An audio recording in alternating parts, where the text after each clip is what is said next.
The Lord be with you. A reading from the Holy Gospel according to Luke. Jesus gave them this parable. A man had 2 sons, and the younger son said to his father, "Father, give me the share of your estate that should come to me." So the father divided the property between them. After a few days, the younger son collected all his belongings and set out to a distant country where he squandered his inheritance on a life of dissipation. When he had freely spent everything, a severe famine struck that country, and he found himself in dire need. So he hired himself out to one of the local citizens, who sent him to his farm to tend the swine. And he longed to eat his fill of the pods on which the swine fed, but nobody gave him any. Coming to his senses, he thought, "How many of my father's hired workers have more than enough to eat, but here am I, dying from hunger. I shall get up and go to my father, and I shall say to him, 'Father, I have sinned against heaven and against you. I no longer deserve to be called your son. Treat me as you would treat one of your hired workers.' So he got up and went back to his father. While he was still a long way off, his father caught sight of him and was filled with compassion. He ran to his son, embraced him, and kissed him.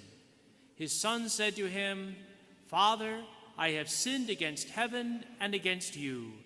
I no longer deserve to be called your son.' But his father ordered his servants, 'Quickly, bring the finest robe and put it on him. Put a ring on his finger and sandals on his feet. Take the fattened calf and slaughter it. Then let us celebrate with a feast.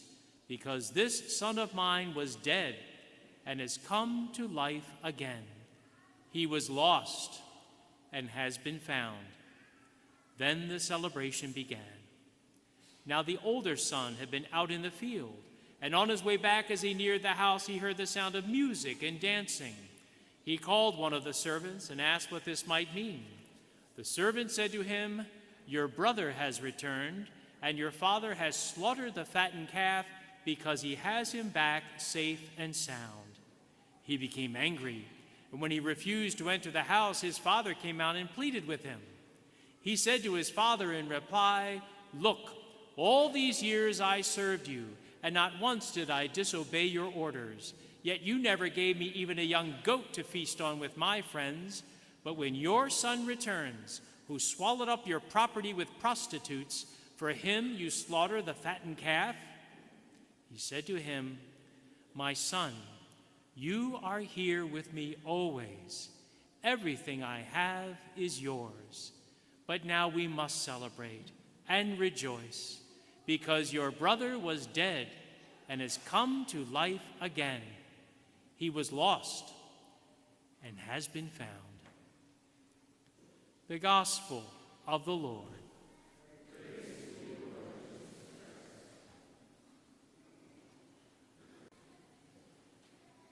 This parable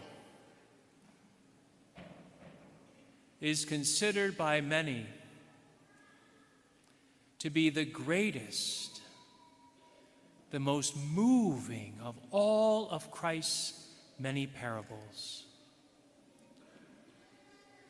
And in the heart of it, there is forgiveness. In fact, in the heart of it, there is forgiveness within a family. And this parable is something of the official scripture for our great year of mercy that the entire church is going through right now. In fact, even the graphic, the logo of this year of mercy, the church has this father welcoming back this prodigal son. And I believe this great year of mercy should truly touch every one of us. And today I wish to suggest a particular way. I wish to ask each of us to ask ourselves, Is there someone in our family whom God wishes for us to forgive? Oh, I'm not talking about something simple and little. Maybe one of our children didn't pick up after themselves in their room this morning. I'm talking about a deep rupture.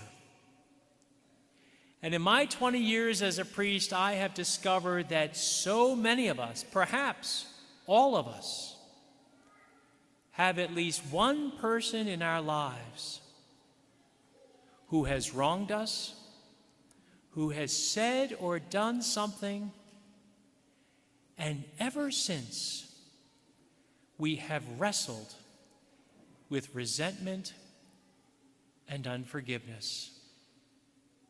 It might be something that was said over a Thanksgiving dinner when someone had too much wine. It might be something that was said to a future son-in-law. You'll never be good enough for my daughter. It might be something that a father said so many years ago when we were little. You will never amount to anything. Over and over again, I have heard particular stories of families that have been broken with unforgiveness. And we walk with it. We walk through life with it. We put on a good face. But just scratch the surface, and that bitterness has not gone away.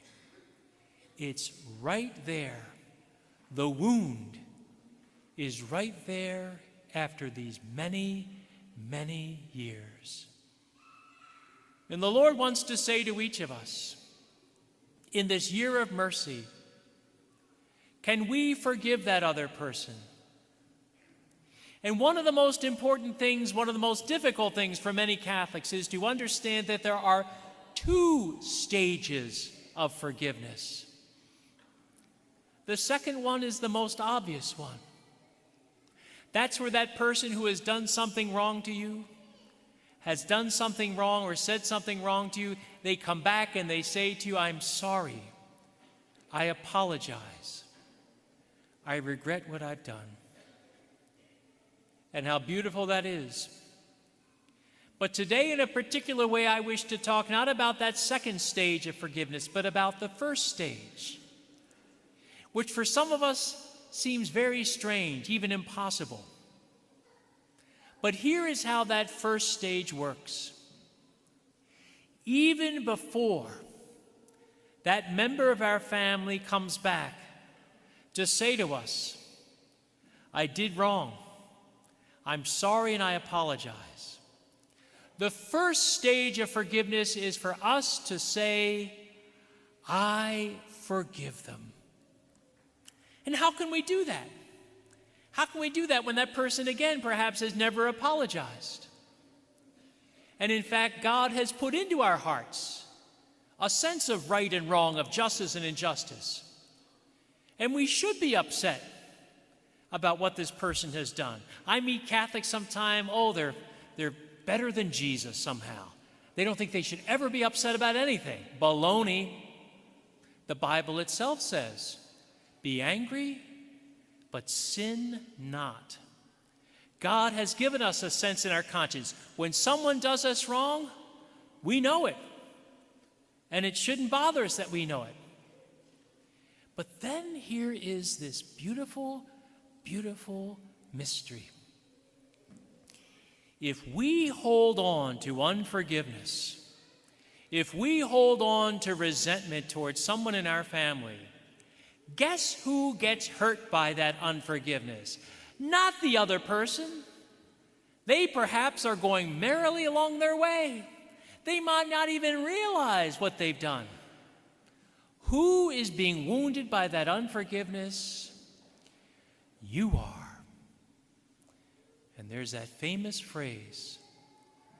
It says, when it comes to resentment and unforgiveness, when we resent somebody else and hold on to that resentment, It's like a poison that we are drinking,